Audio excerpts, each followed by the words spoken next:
Hi, I am Erica T. Worth, author of the Indigenous literary horror novel White Horse, which is out now with Flatiron Macmillan.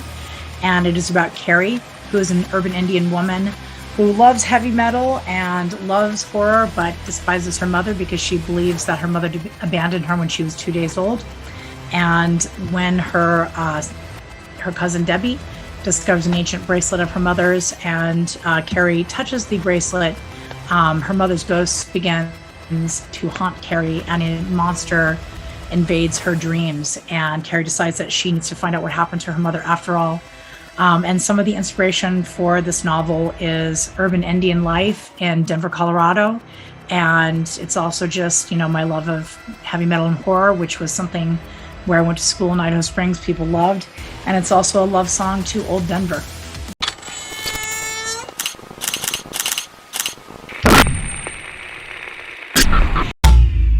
Hey, it's Well Red Beard. I appreciate you being here. I'm back full time on my channel. I would love for you to come over and subscribe. Just search Well Red Beard on YouTube. I delve deep into horror. I've spent the last 3 years reading a ton of independent small press horror. There's treasure to be found there, and I go out there and find it for you. I'm not afraid to tell you the books that aren't great while telling you the books that are great. I don't break hearts or hurt feelings, but if a book doesn't work for me, I will tell you that, and I'll tell you why. I'm on a new mission now to go back and dig into some great horror from the 80s and 90s. I'm working my way through Robert McCammon's books. I'm going to look at all of Peter Straub's work. I'm going to do Brian Keene. I've got aspirations to go back and do J.F. Gonzalez, a lot of the greats, so you have a good idea of where to start. I have a video up for J.F. Gonzalez's Survivor, so you can see what all the fuss is about. I recently read Cormac McCarthy's Blood Meridian, so you can see what all the fuss is about. I just want you to come over and subscribe. I'm trying to grow the thing. I appreciate you taking a look at it. This is Well Red Beard. I hope you're enjoying all your books as much as I am. If not, you're reading the wrong damn books. It's Philip Fracassi's book. What's up, Phil? Hey, is that an arc of Boys in the Valley? Yeah. Huh. I don't know how I got lucky enough to get it, but Paul Miller is a good dude. That's how you got lucky enough. Yeah. I am gonna invite Brian on now. Oh, that's his face. That threw me off. Brian's muted. Brian McAuley, what's up? What? There's Brian. I know that guy. I told you you'd be happy. What? Did you not know I was going to be on this thing? I had no idea. What? I'm a surprise. Hey, we didn't know before this morning. Oh my God, this is so great. I'm just here to agree with everything you say about your book. I'm like, yep, it's really good. Brian McAuley, this is your life. If there's anything... we're gonna bring your mom in and your childhood. Yeah, how many more surprises can I deal with? That'd be hilarious.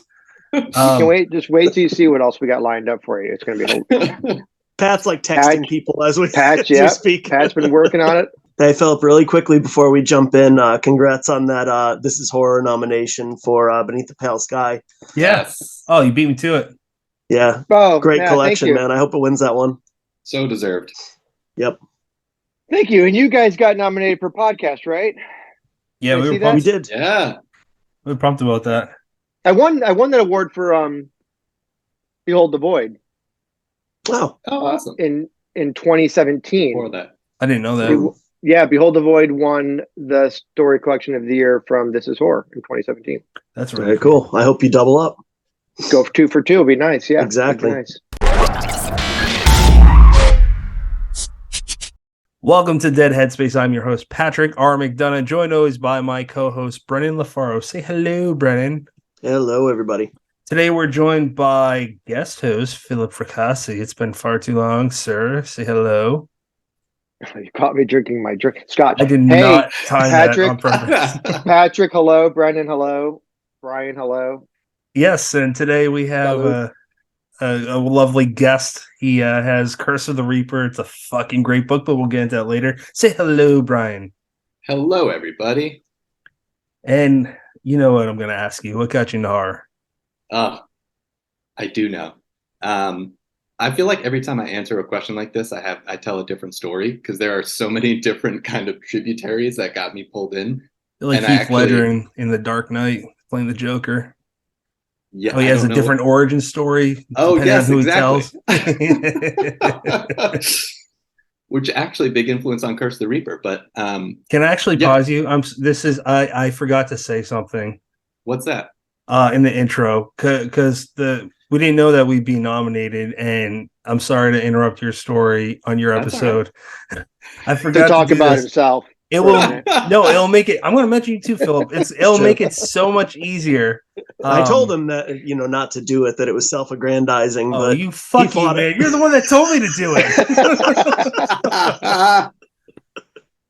So let's rewind. Leave that in there, aren't you? We're gonna rewind for 1 sec. All right, guess what, guys? We got nominated first time for a award. It's nominated by our peers for nonfiction podcast of the year, and all you have to do is go to thisishorror.co.uk/awards, and the guide to vote is pretty easy. And we also have Philip Fracassi, who was nominated. All you got to go for him is to go to the what is it, novella of the year? Story collection. Oh, I'm going to cross that out. All you got to do is to go to the short story collection of the year, and he's going against some pretty tough talent. But consider voting for us. Consider voting for Philip Fracassi's Beneath a Pale Sky. That's it. I don't know. I'll transition it better in editing. All right. Sorry about that, Brian. What got you into horror? So I actually wrote a whole essay kind of on this topic for Nightmare Magazine called Hand Me Down Horror, because I feel like every horror fan I encounter has some kind of personal story of how they were invited into this genre, like handed a VHS tape or a book by a family member or friend. And there were many influences like that for me, but the big one I would have to name is my brother. Like, without my brother, I probably would not be on this path. Having an older brother was like a godsend in so many ways. Like, I feel like he paved the path. He was like a skater punk who listened to Marilyn Manson and freaked my parents out. And then me being the younger brother, it was a lot easier for me to just like sneak the CDs from his thing and secretly listen. And but he also, was the first one who showed me horror movies like Evil Dead. And he moved to New York for college.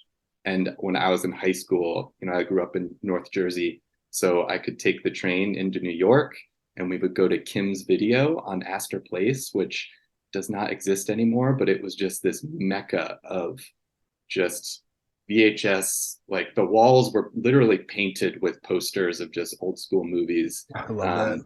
Yeah, there was something about it that was just like a game-changing, like, visceral experience.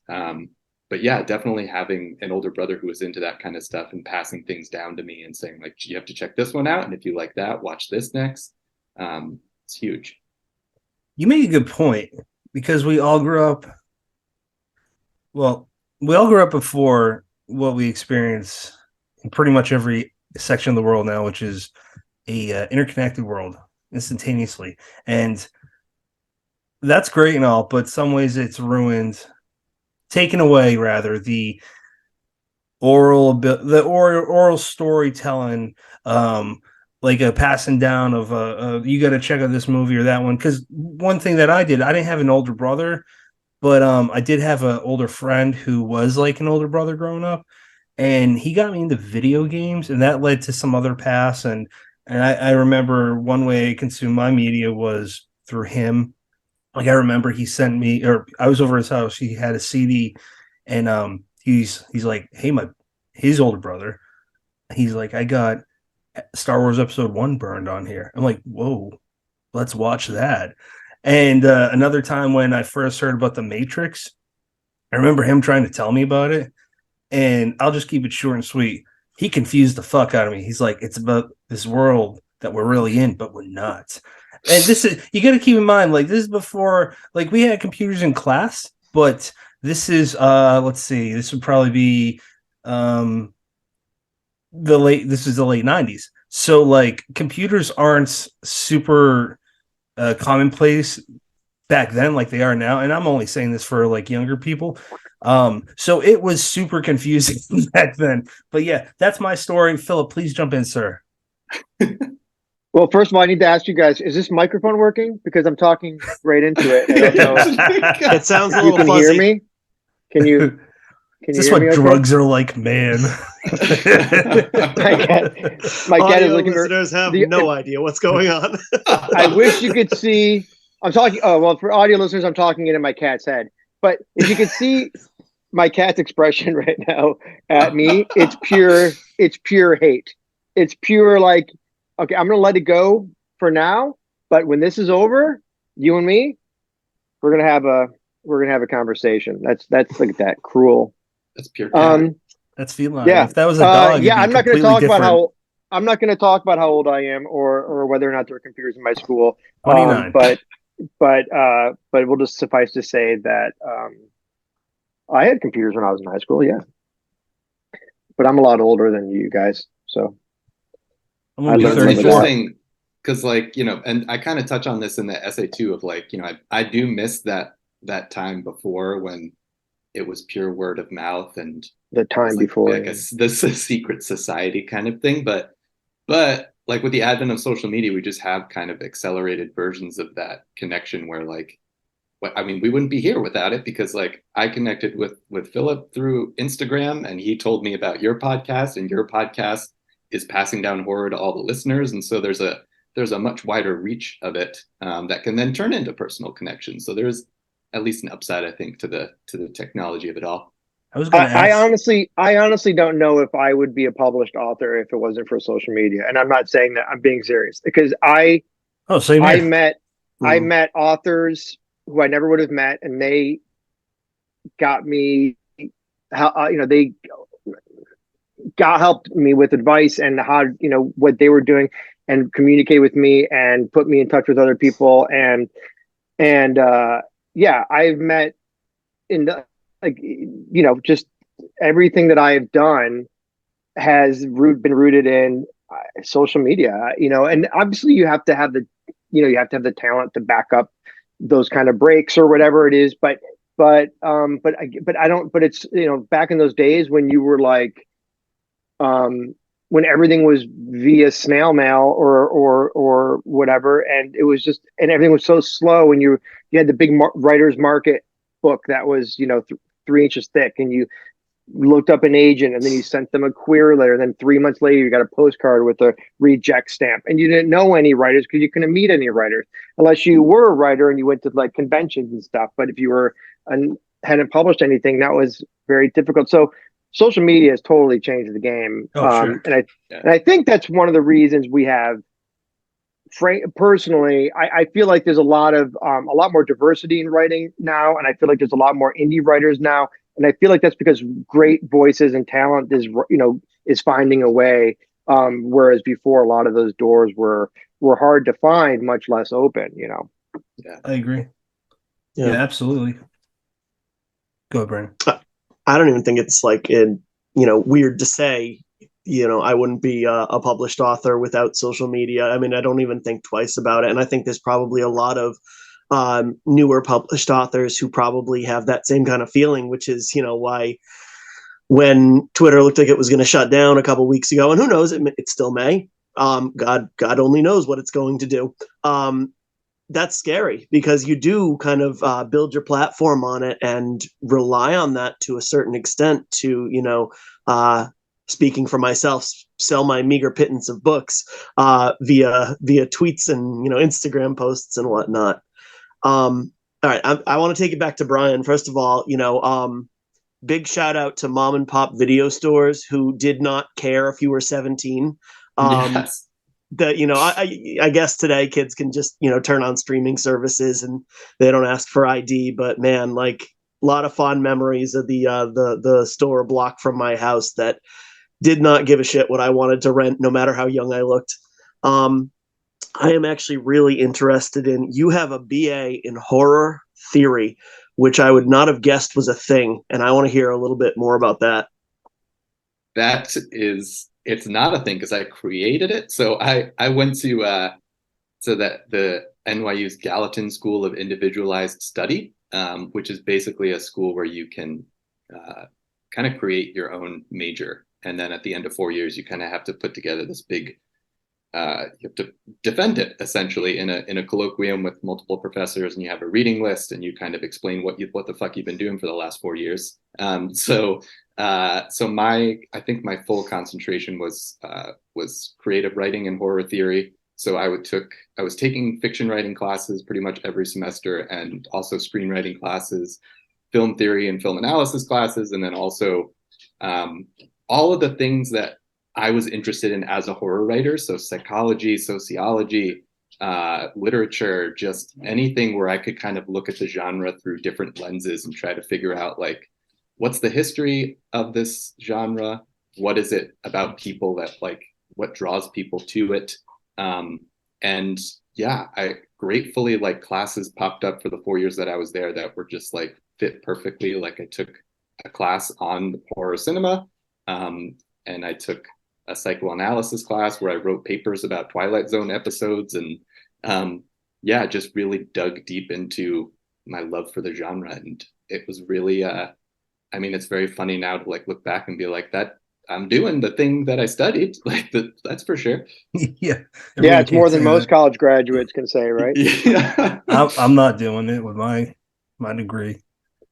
You know, what's interesting, I was going to say, Brian, is that you're very lucky or fortunate or whatever the word might be, that you knew at that time of your life what you wanted to be. Like, I've always known I wanted to be a writer, but I never thought about becoming a horror writer until 5, 6, well, now 7, like 2015, right? So, but I've been writing my whole life, but I never, made that decision or that connection or whatever you want to call it, where I was like, oh, I'm going to start writing genre fiction. So it's, it makes me happy to hear that you knew even back in your college days that you already knew that that's what you wanted to do. I think that's great. I wish that I had started writing horror earlier. So I'm always a little envious when people start publishing when they're younger. But yeah, that's really cool. And that sounds like a very cool school too, to allow their students to do that. I'd never heard of that. Yeah. It's really neat.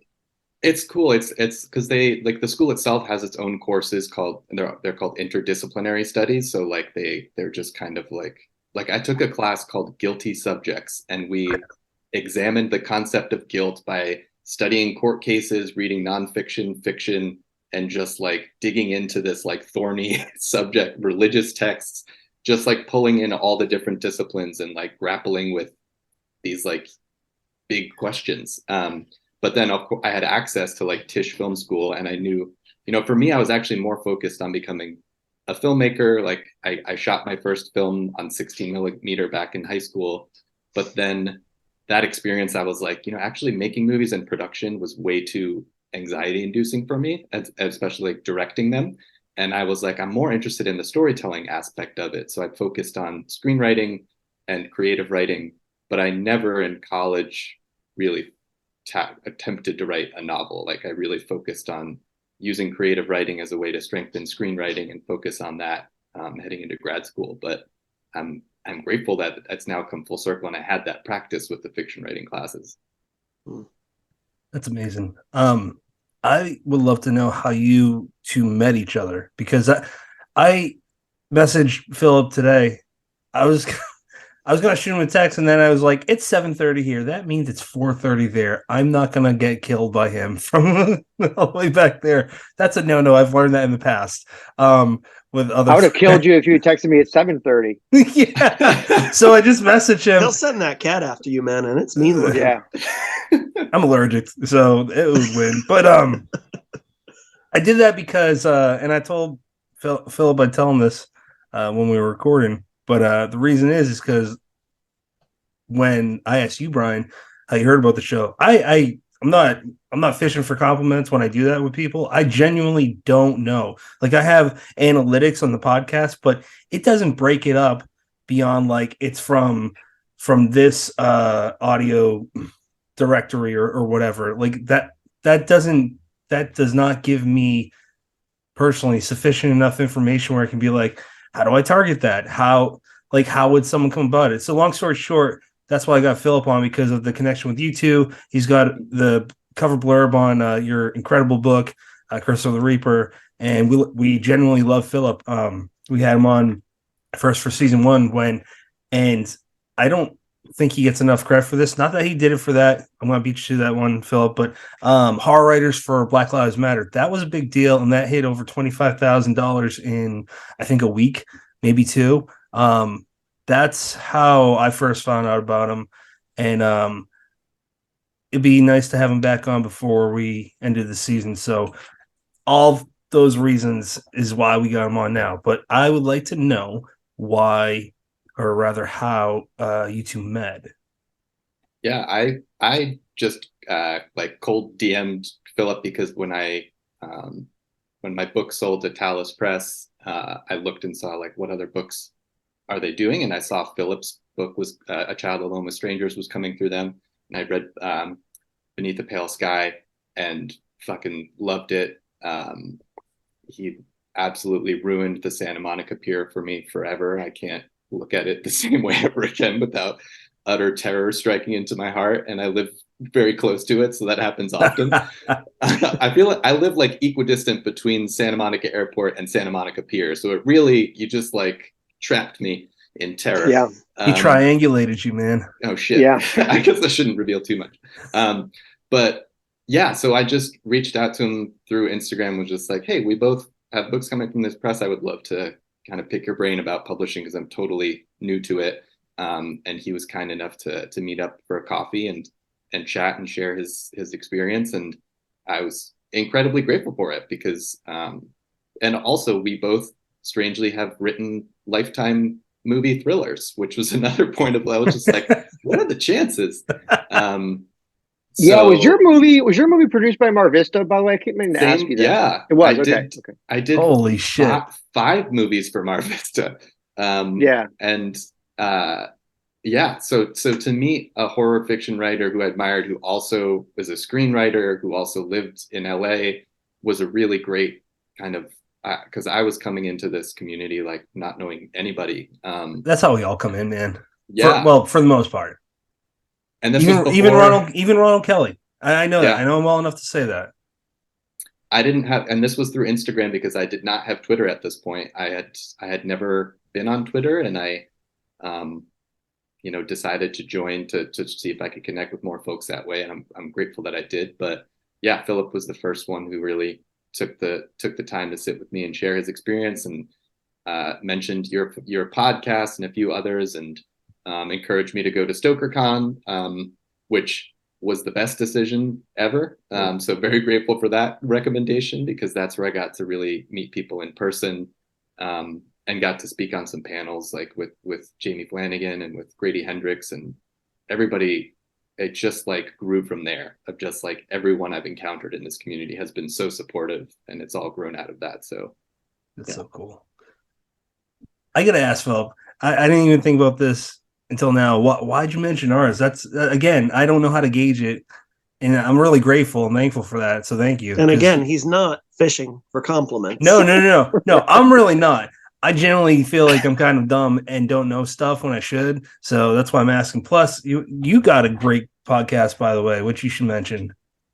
Yeah, The Dark Word. Yeah, I was going to mention The Dark Word. It's per what Brian was saying, one of the reasons I created The Dark Word was specifically for that reason, which was because so many writers come into this not knowing anything, and this includes me.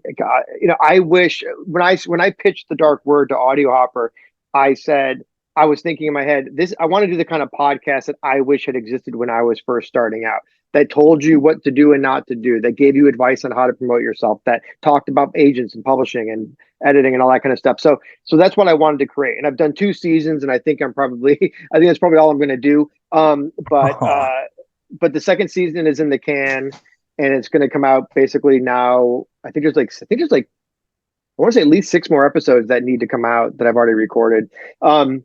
With like Ramsey Campbell, and I think Chuck Wendig just came out, and Sadie Hartman just came out. I got one coming out with Brian Keene. So a lot of good advice for writers. Brian and I had coffee, and I read his book. Ironically, I couldn't go to StokerCon because I was in New York City and I got COVID, and so I had to cancel my trip to StokerCon, which was a bummer because I was nominated and I wanted to go, and I was on a couple panels and the whole thing, and so I was really bummed out about that. But on the positive side, I got to read Brian's book while I was quarantined in New York City that he sent me a digital archive, which I really enjoyed, obviously, and blurbed and promote when able. And then we've done we did a book launch for your book in at the Village Well here in Culver City, California, and yeah, it's been a lot of fun. But yeah, Brian and I both wrote for a company called Mar Vista Entertainment, and I did a movie called Girl Missing, which was on Lifetime, and I was supposed to do a second movie called Vintage, that ended up getting canned at the 11th hour, unfortunately. And then that was kind of the end of that was pretty much the end of my screenwriting. And I kind of started focusing on fiction after that. Nice. I'm having a brain fart. Holy shit. Okay, yeah, that was it. I was gonna say on your show, Philip, the one with Ellen Datlow, that was so, I might have told you this already, but that was a huge inspiring one for me because I listened to it right before I edited my first anthology, and I took a lot of mental notes on like the order of stories and how important they are. So yeah. I think it's a great show to listen to. Yeah, Lisa Morton talks a lot about editing anthologies as well. If you haven't heard that one, that's a good one. Okay, yeah, you should check it out. Yeah, definitely. Brian, give us a synopsis on Curse of the Reaper.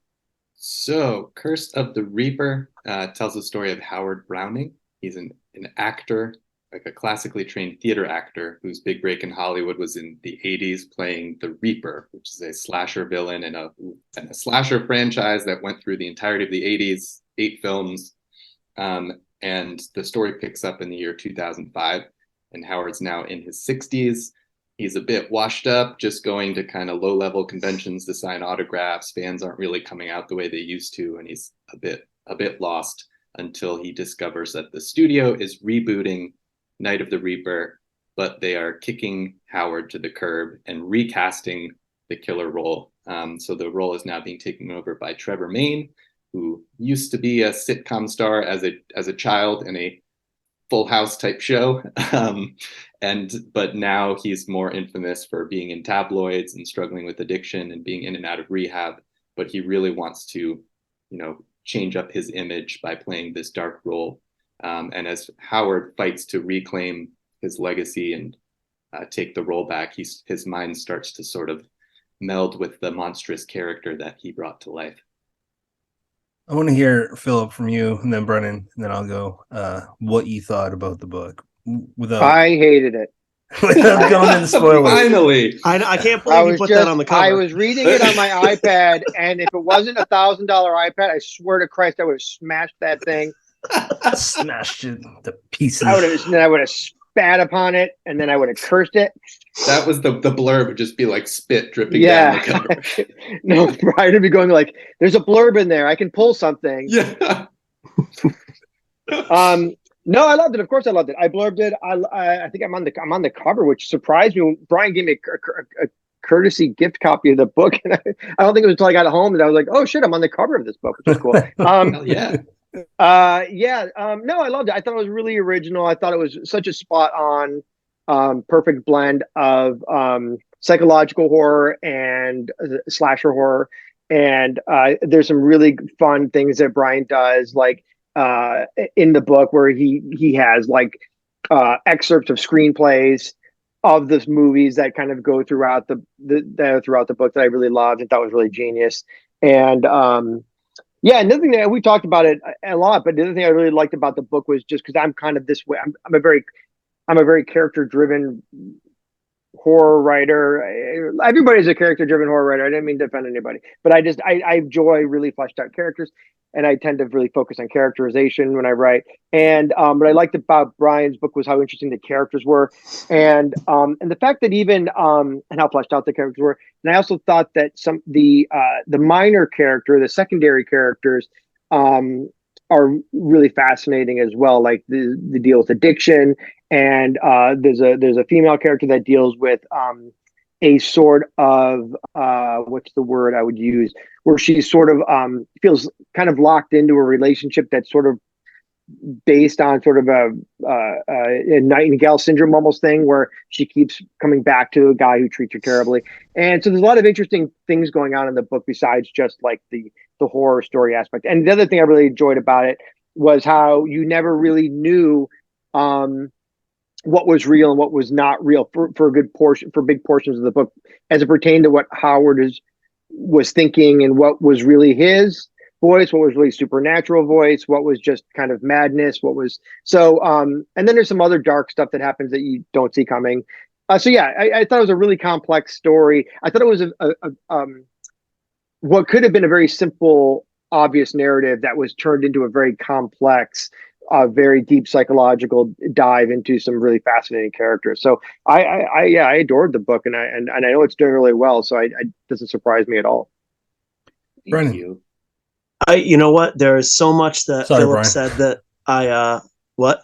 I said sorry, Brian. I interrupted, and then All right. I interrupted you again. Sorry, Yeah. go ahead. Are you sure this time? Should I go? Okay. No, Brian's gonna go. Okay. No, I think I'll there's wait. there are so many you go. things that. Oh God damn it! Well, see now my train of thought has left the station. First, Philip no. takes the Lord's name in vain, and then you I did? fuck. Oh, you said Jesus Christ or something like that. I don't know. I did. Earlier you guys said we got to be sorry. careful because Brian's a family writer, so I'm just stirring the shit pot. I'm like on the cusp of being canceled. It's literally going to happen any day. I'm Well, you're in good company. Anyway. Go ahead, Shoot for the Brennan. stars on that one. All right. So what I've now said 3 times, so now I'm really repeating myself. Is What'd you say? Philip hit a lot of nails on the head. You have to stop on that. I can't. I'm done. Man, I can't form a coherent thought. It's Friday night. It's a long week.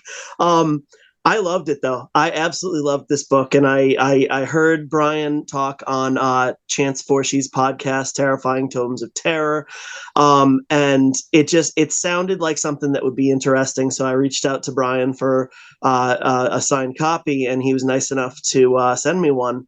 And I just found myself absolutely sucked in. Like, you know, whatever reached out and grabbed me about, hey, this could be interesting, this could be unique. It was tenfold. You know, I made no secret about saying I didn't even finish it before I said this is going to be one of my top books of the year. And for, again, a lot of those reasons, the depth of character is huge.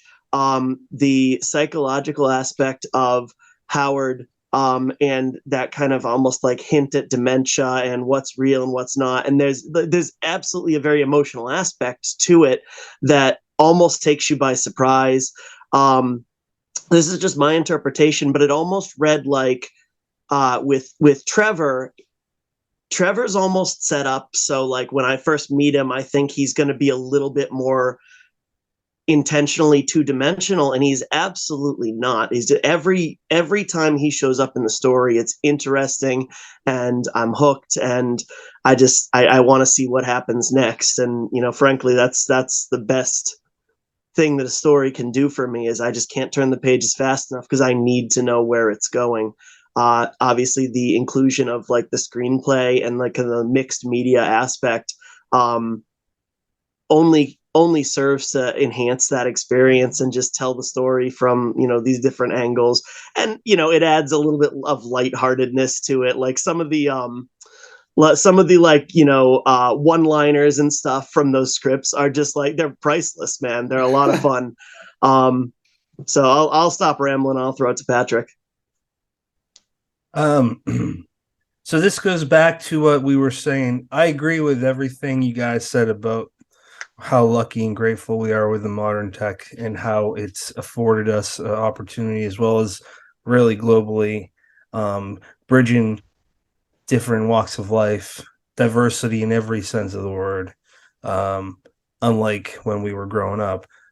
All that said, when I was growing up in the 90s, I didn't have any friends that liked horror. So my mom wanted to do stuff with me, and I wanted to watch horror movies. So she took me to Circuit City or Best Buy or all these stores that either almost don't exist and have those products, or don't exist anymore at all, except for like on a website, I guess. Circuit City I'm talking about, or this Californian-based video store. Anyways, my point is she would watch these movies with me, and they were almost always slashers. So I got big into the 80s slashers in the 90s. And that's one level I connected with this book and with you, Brian. And the other is that it was like it's a mix of everything that Brennan and Philip said. Excuse me. It's a mix of what they said on top of that. It just felt like I'm witnessing just a young, and I wish I had a good comparison. I want to say R11, but that's not it. I want to say Wes Craven. That's not it. I don't have anyone to compare you to, but it feels like this is too good of a book to not carry out for a very long time with other books of this magnitude in complexity, in depth, in hearts. I'm just excited to see what's next, because you're very talented, clearly in multiple areas. I mean, the words speak for themselves. I'm just excited, and I love this. I really do love this book. Thank you, guys. I'm squirming in my seat, just like accept the very kind words. Brian's like, please continue. I will be here. What else? Who's next? Who are you going to bring in? Another guest, or what's happening? No. Chance Flushy, where are you at? It means I don't know. I'm to snapping me. my fingers. Chance. It Chance means so 3 much snaps because and Chance he appears. The curator of horror is here. I wish he was here. He was the first to play the Reaper in a staged reading at Halloween Hangover. So tell us about that, because I had no idea.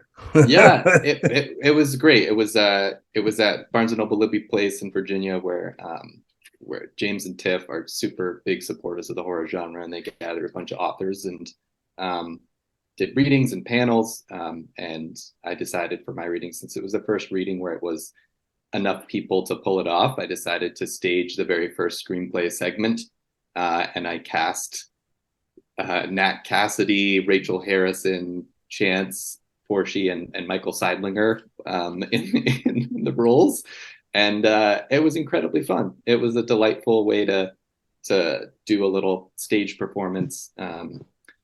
But yeah, I also don't want to gloss over, the very kind words from all of you, and I'm grateful. And I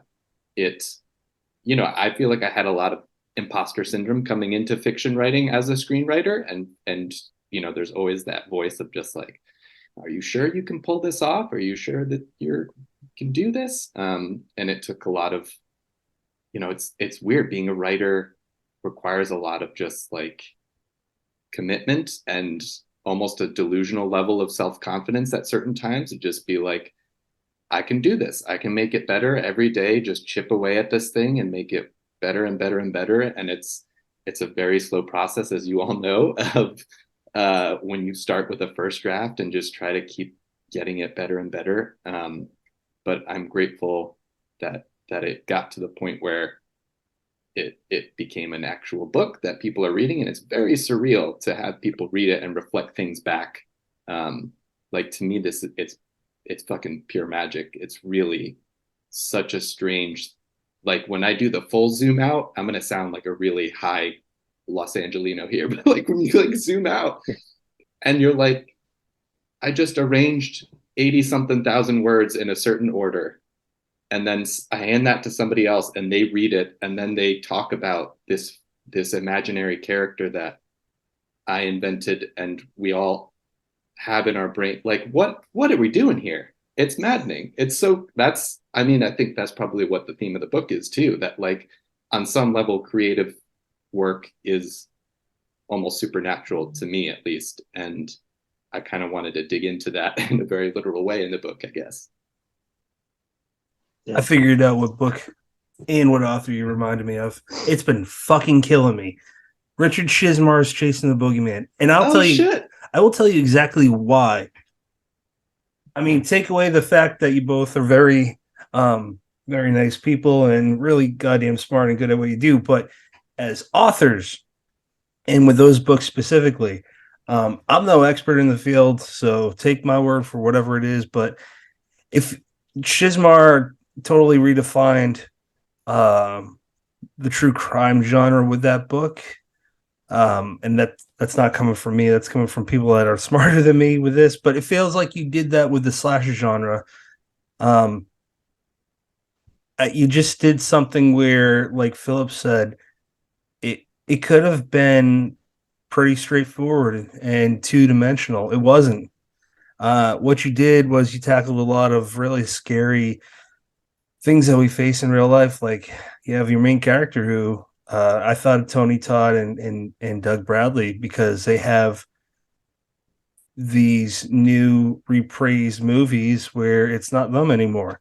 Well, Tony Todd was in it technically for a few seconds, but I think you get my point. And you're tackling, Alzheimer's. You're tackling um, the victim of a someone who's addicted to narcotics. You're tackling a lot, and it's hard to. I had a hard time seeing any bad guy, and I won't have the spoiler. I won't say it in detail, but when Howard finds out the reason why him and his wife, if this is too much of a spoiler, tell me and I'll cut it.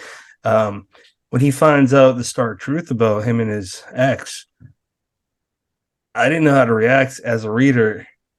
I mean, it felt like I was reading a newspaper article, and I don't know if I want to kill the guy or if my heart just wants to squeeze out blood and tear up. So that's from my point of view. That's why I think it's just it's of the same tier of Chasing the Boogeyman by Richard Chizmar. I've talked enough, guys. Why don't one of you jump in, meaning any three of you, or all three at the same time? I mean, thank you, and that's a very kind comparison. I loved that book, and Richard Chizmar was at Halloween Hangover, which was a 2-day event, and he was there on the first day, and I was too nervous to say hi to him, and I was like, I'll talk to him tomorrow. Just like, be cool today, talk to him tomorrow. And then as he was leaving out the door, he's like, take care, everybody. And I found out that he wasn't coming for the second day. So I'm kicking myself for not talking to him. But yeah, I mean, as far as the character, like for me, like character is everything, as I think Philip was talking about too, of like character driven narrative is the whole point for me, of creating characters that people can care about and feel. And even if you have those conflicted feelings, which is for me the most interesting experience with the story, is that like you both love and hate a character, or you have conflicted feelings of like you want to, like one reader told me, like with Trevor, that they wanted to smack him and hug him at the same time. And I was like, yeah, that's anybody who's loved somebody who has that struggle knows that frustration, and that paradox. And that to me, writing is always about just building empathy of putting you in the shoes of a character whose experience is not your own, so that you can feel what it's like to live through them. And therefore, like when you put the book down and go out into the world, maybe you'll have a bit more compassion and empathy for other people.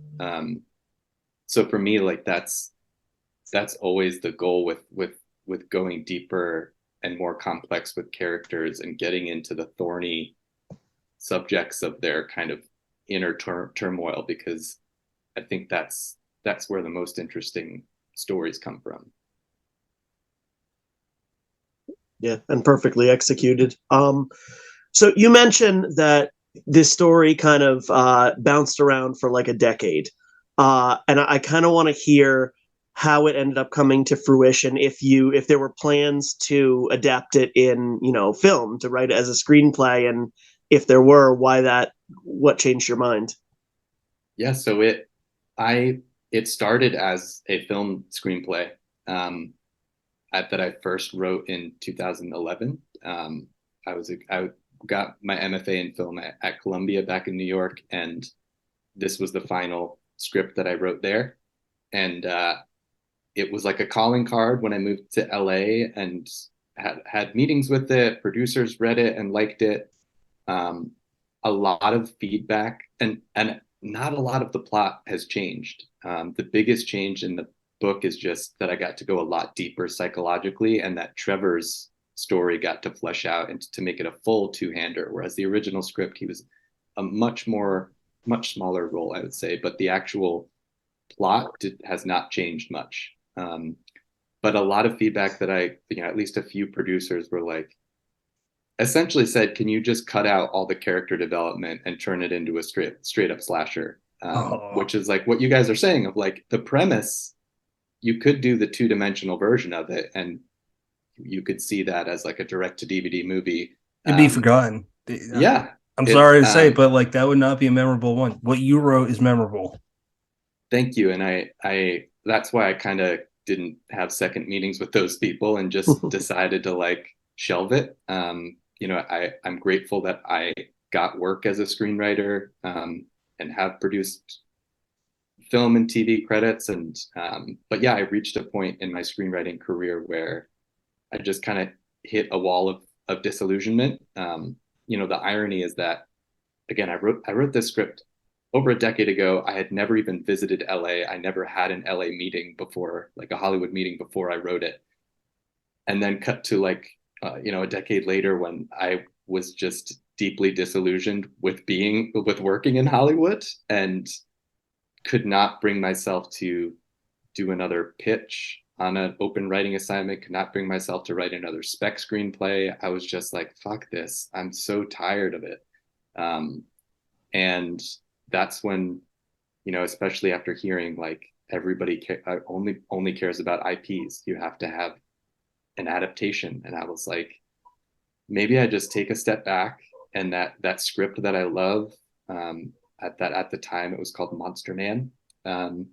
What if I adapted it into a book and like both gave myself the breathing room to write something totally different, took a break from Hollywood, and maybe I'll come out on the other side with, not only a published novel, but like an IP that I could then see if people are interested in that on the film TV front.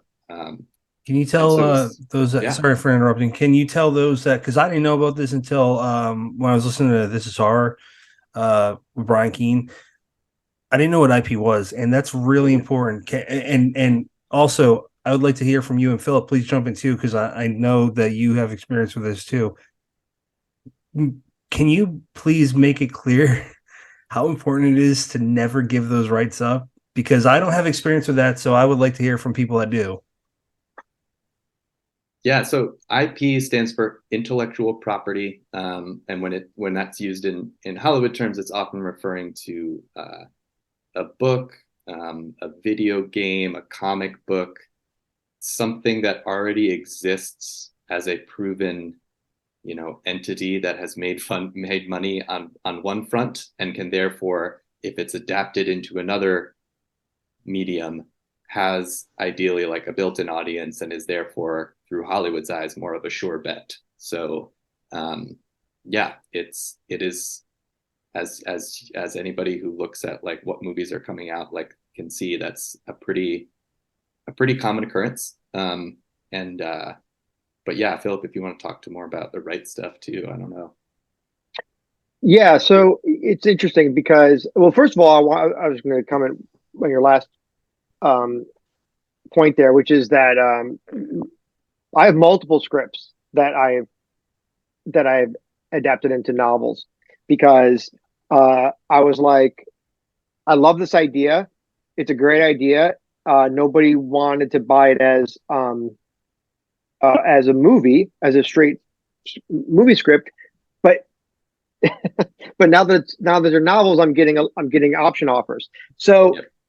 That's Hollywood kind of in a nutshell. And I had a similar thinking when I was hitting a wall with screenwriting. The thing with screenwriting is, for people listening, you're really not writing it for yourself. You're writing something that will become the foundation of a story for multiple other people to build upon. And what they build may not look at all like what you wrote when it's all said and done. So it's a different, I don't want to say a different art form. It's just a different thing. It's a different medium. And so what Brian's talking about is when you taking a screenplay and adapting it into a novel, it's really it really allows you to fulfill your own vision of what you want that story to be. And that's what's been exciting for me adapting, my unproduced screenplays into novels, is because I can just do I'm the director, I'm the producer, I'm the craft service, I'm everybody. So I get to write what I want to write. And then somebody wants to take that and make it into a movie, that's great, because then they pay me and they go make their movie, and it's no sweat off my back. So it is a cool thing to be able to do. And as it pertains to rights, what I always tell writers, and we talk about this in multiple episodes of The Dark Word, is your IP is basically your ideas, and you do not ever want to give anybody any rights to your ideas outside of what they're specifically paying for. So if you write a novel and you sell the novel to a publisher, then the publisher has the right to publish that book. That's it. They don't get any other rights. If you give them the rights to do the audiobook, then they get the rights to the audiobook. If you give them the rights to do the ebook, they get the rights to the ebook. But they don't get rights to film and TV. They don't get rights in perpetuity. They get rights for a very specific amount of time for a very specific project. That's what they're paying you for. The same goes when you do a movie option or a movie deal. If somebody's paying you for a movie option, you are giving them the rights to make that movie for a specific amount of time. They own the rights. And if they want to exercise those rights, they got to pay you X amount of dollars based on the production budget. But they don't get the rights to do anything else. They can't make graphic novels. They can't make comic books. They can't make novels. They can't do it. They can't do stage plays. They can't do anything unless you tell them. So you got to be very, very cautious about rights. And especially in indie writers, because I have been down this path, there are publishers, including publishers that Brian and I have worked with, who will ask you in their standard contract for film and TV rights.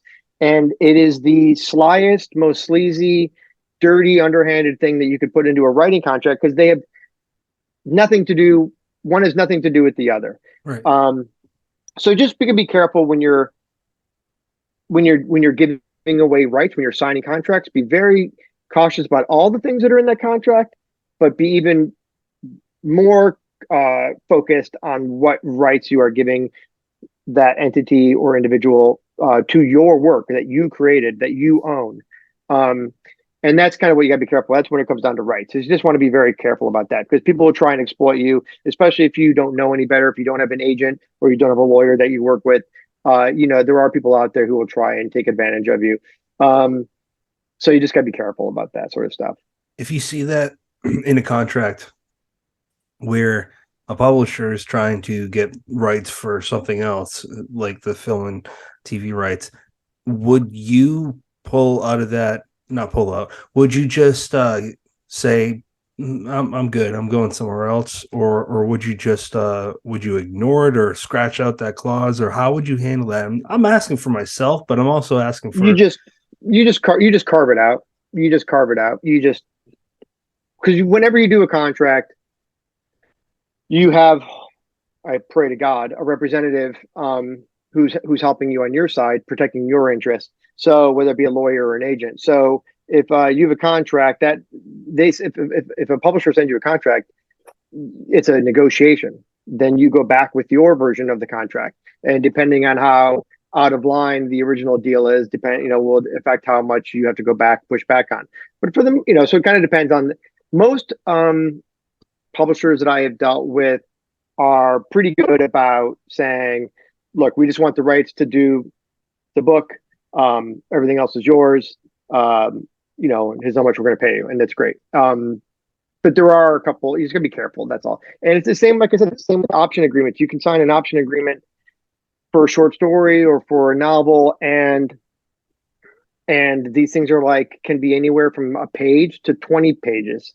So 20 pagers, you got to be careful of, and you have to have a lawyer look at it. I mean, I have had option deals because I don't really have a traditional agent situation when it comes to film and TV stuff, but I've optioned a lot of stories for film and TV. So I have literally had to go out of pocket. In other words, I've spent more on a lawyer than the option was paying me just to make sure that the contract was airtight, and that all my rights were being protected. So it's that important to me, that because I'd rather lose money than give up my intellectual property without being fairly compensated for it. And I'm not trying to strike fear into all those young writers listening. I'm just kind of saying you just have to just be careful and make sure there's somebody representing your interest who knows what they're doing. No, I mean, every time. If it is scary, it's something that you should know. I would never know that if I didn't talk to all the people I talked to. So essentially, if I got in a position where I was offered a deal, like before, okay, I've never talked about this because I actually forgot it for a while, but I probably sent an email out to some vanity press or some vanity, I think agency. No, it was definitely an agency. It wasn't a publisher. And they were just, basically buttering you up. And I didn't follow through with anything. But the point is, because I'm a procrastinator and I was like, I don't care. But if I had taken them up on the offer and gone through with it, I probably would have lost out on money and gotten nothing out of it. So it's important to know this stuff. Yeah, and I should caveat what I'm saying, by the way. If every person's career is unique, every person's situation is unique. As long as you are aware of what you're signing and you understand the financial structure of the deal, it's not saying blanket it's always a negative, it's always sleazy, it's always, because like an example would be ink shares, right? So when you do a deal with ink shares, they take a percentage of your film and TV rights. They're a publisher, but there's a financial structure in place. They're very upfront about that fact, and they actually go out and aggressively shop your work for film and TV. So if I'm a novelist and I don't have an agent and I have no way, shape, or form to get my work out to studios, and this company is willing to publish my book and do a good job publishing my book. They're very, very good publisher. They do very nice books and they have excellent distribution. And they also will market my story to film and TV studios and executives. As long as that's okay. Like that's nothing wrong with that, because there's a financial structure in place. They're very upfront about it. It's part of their model. So every situation is unique.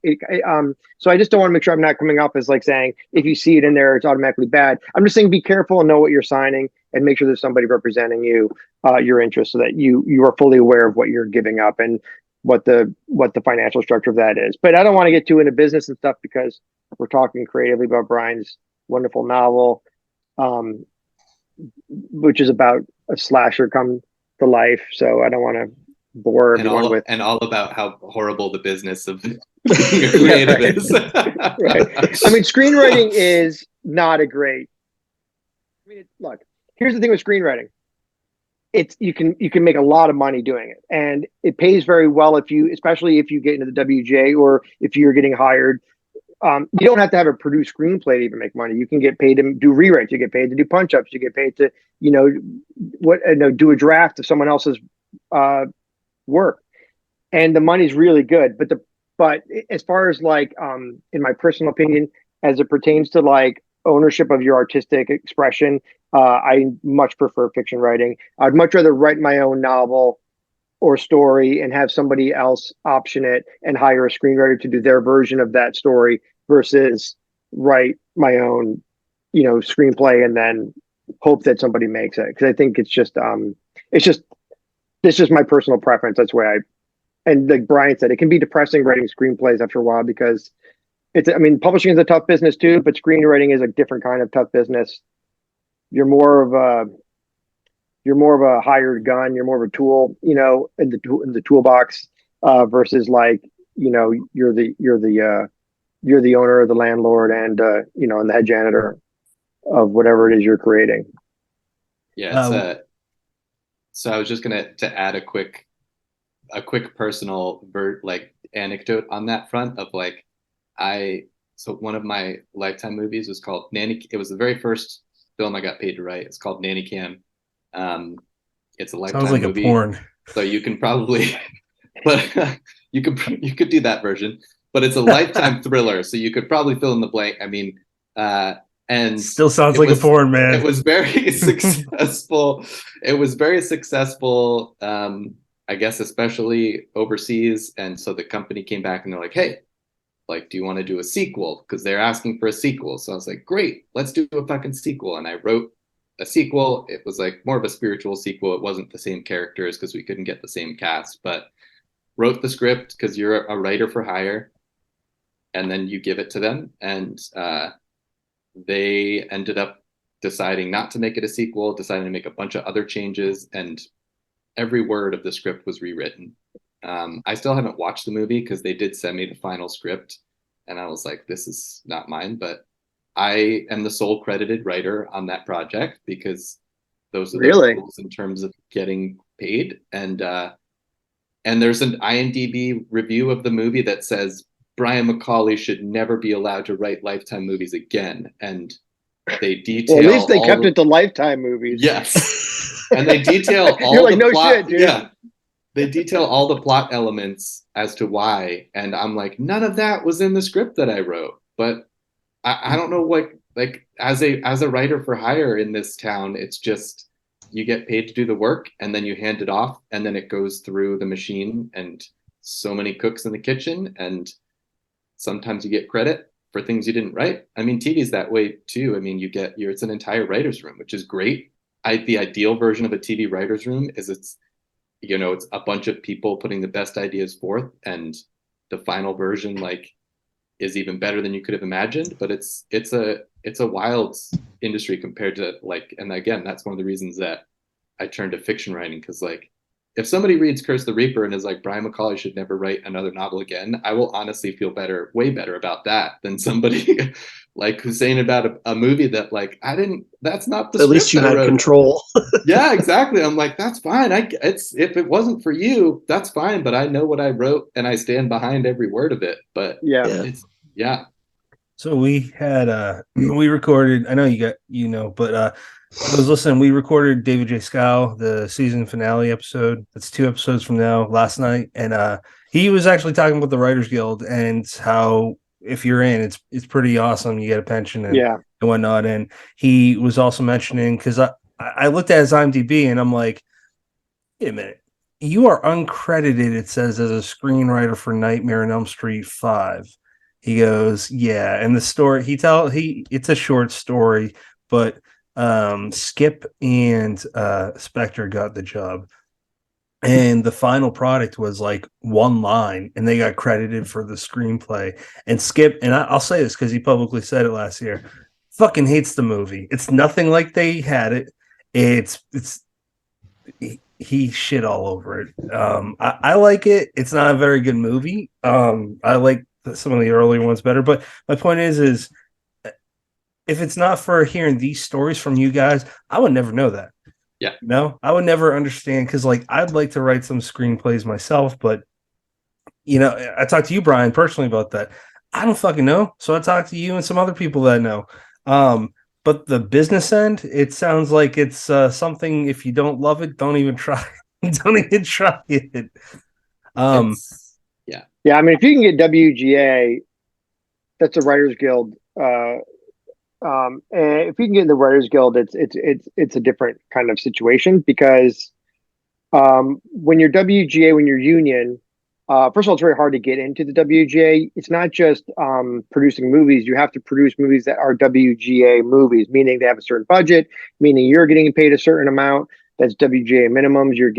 It's a WGA contract. And a lot of indie studios are resistant to that because the numbers are too high to make the more than they want to pay a writer for the movie. So many of the independent movies are non-WGA. So unless you make a WGA movie, you can't get into the WGA. So the great thing about being WGA, to Xiao's point, is the money's a lot better. You can get work because the union is there and you're being protected.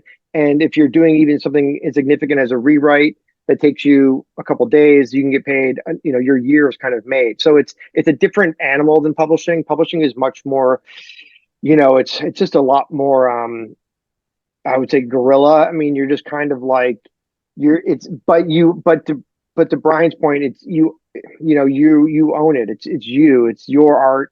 I mean, it's like being a painter. It's like being a musician. It's like being anything like that. It's like you can be a musician and have your own band and put out albums and play clubs and make just enough to pay your rent, and buy a 6-pack on the weekend, or you can go be a studio musician and play somebody else's music all day long and probably make 10 times as much. So it's the same kind of thing. It's just it's artistic decision. I have, I mean, I have, I've just recently finished a screenplay that I was paid for. So I'm not against screenwriting. I'm just saying I don't personally. That's not like the form that I want to start with. If someone's gonna pay me to write a screenplay and it's the money makes sense for me to put in the amount of hours and work, knowing up front that I'm work for hire. I'm a tool. That's okay. Then that's okay. It's like anything. It's like being paid to do anything. If you need to make your rent, you need to make your rent. But I just feel from an artistic perspective, writing fiction, you have much more control over the final product. The only time you would have control over a final product would be if you're a writer or director and you go into the project knowing that you're the person who's going to be making the majority of the creative decisions that are influenced by budget, which is where the producer comes in. But yeah, so it's a good gig. So again, I had this sort of caveat. I don't want anyone to kind of black and white anything I'm saying. I'm just kind of giving personal experiences. Screenwriting is a wonderful gig if you can get it. And a lot of writers I know who are screenwriters, they love screenwriting and they can't write fiction. They can't write novels or short stories. I know a couple screenwriters who write massive blockbuster movies and they make millions and millions and millions and millions of dollars.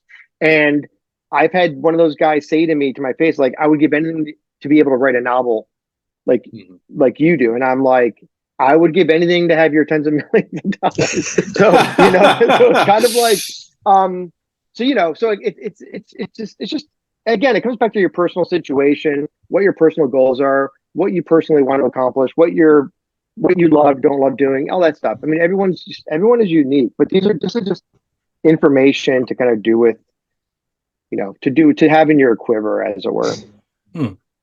Brian, I just want to ask one question about Curse of the Reaper, where they're basically intermissions from the main body of the story when you have each installment of the Reaper series. I love that idea. It's really cool.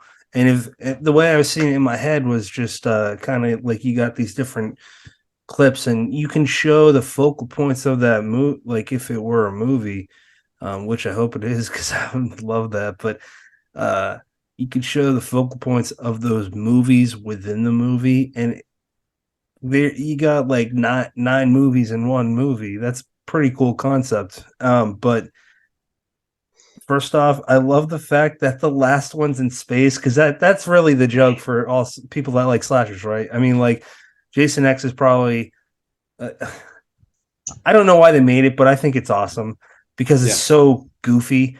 Hellraiser 4 was in space. They did that pretty early, but that was actually pretty well done.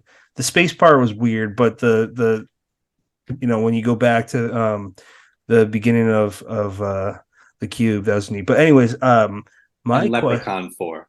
Yeah. But go on. My question is, when you first approached this a decade ago as a screenplay, was that in it? Did you have intermissions of the other stories, and did you have it ended space the whole time specifically to kind of be kind of jokey about how that's where you end up when you stick with a series long enough in the slasher field? That's a great question. So the original screenplay started with more of a montage of all of those Reaper films, and they were much shorter, kind of impressionistic clips. And then it kind of just got into the heart of the narrative. And then when I adapted it first into the first version of the novel, those were all pulled out. And I took a manuscript revision workshop. It was like perfect timing. I had just finished a draft where I hit a wall and I was like, I don't know what else to do with this without feedback. And I don't know where to go for feedback on a novel. And a friend teaches at Writing Workshops LA. And so I was following that account, and they posted that there was this manuscript revision workshop that was taught by a writer named Kate, excuse me, Kate Maruyama. And I looked her up, and she happens to be a horror writer and also worked as a studio executive in Hollywood for many years. And I was like, this could not be more perfect.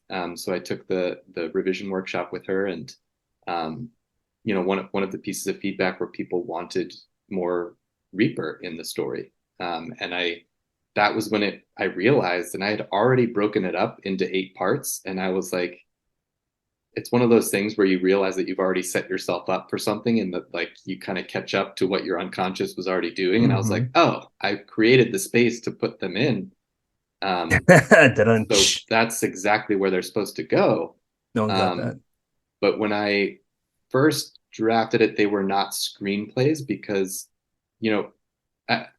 as kind of Philip was talking about with screenwriters who not everybody can write fiction as a screenwriter. I discovered very quickly that being a screenwriter was not going to help me in publishing at all. Like, I had to start cold emailing agents just like anybody else, cold queries. And actually I learned that like being a screenwriter is usually a red flag to a lot of agents who are like, this is a fucking screenwriter who thinks they can write books, but not all of them can, kind of thing, right? And so I knew enough to know that like I wasn't going to turn in, like, you only get like 5 pages when you're querying agents.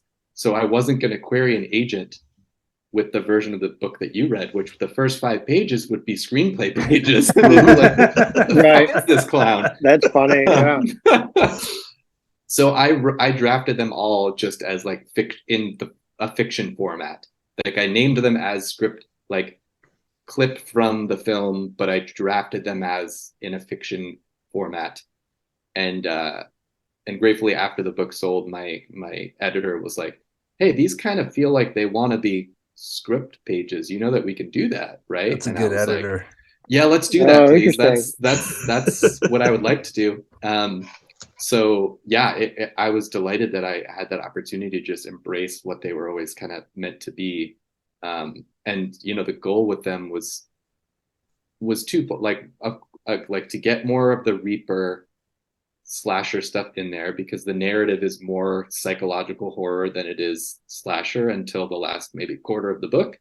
So kind of having your cake and eating it too was my goal of like keep the Reaper alive, give the slasher stuff as we're building to our big kind of final quarter of the book.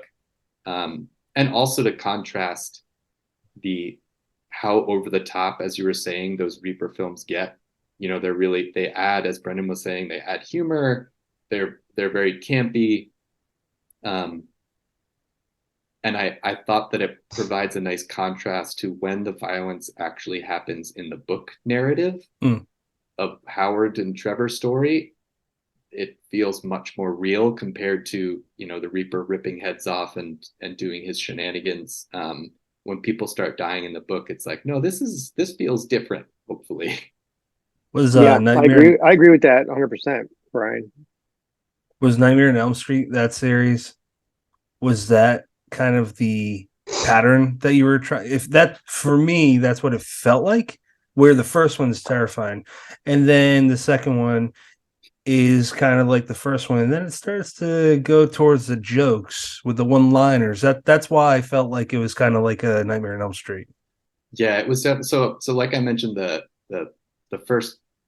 screenplay I wrote way back in 2011, and the Nightmare on Elm Street remake happened in 2010. So that the fact that Nightmare was being remade without Robert Englund was the spark for sure back then of like, wow, that must be tough to like give your whole life to this character, to be known as this character, and then see somebody else take it over. But yeah, specifically the Reaper franchise, definitely that specific element that you name, where the first one is recognized as like scary and good, and then it gradually gets more campy, but people still love it.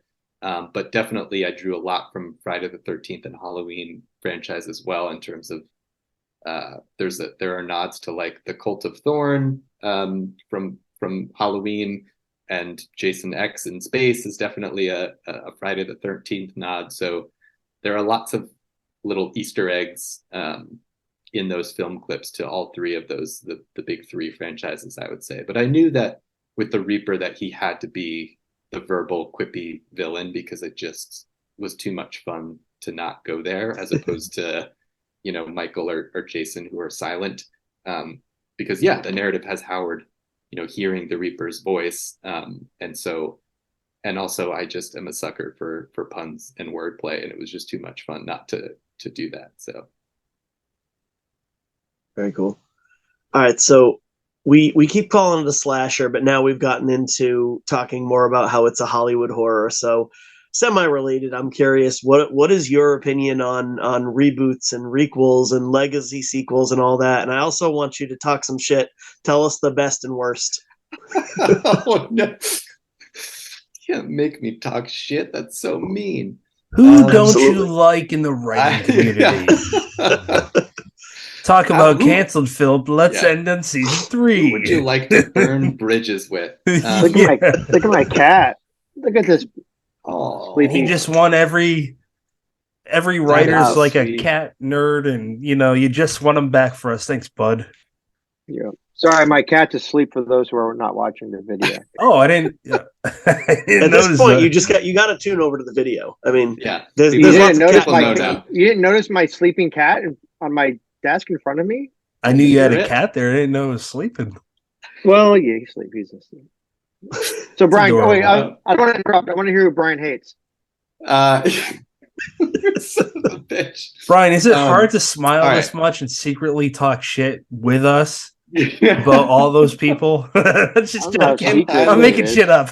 People can't see the chat where I'm just listing off. Right. Yeah. Right. No, matrix data. I'm going to start with the first part of the question, which is feelings on remakes and reboots. And I think I've definitely, my feelings have changed through the years. I think I used to be like, I actually remember that the essay that I wrote to get into the graduate film program at Columbia, I talked about how the two films that made me want to be a filmmaker were the original Texas Chainsaw Massacre, because I loved it so much and it just is like pure amazing horror.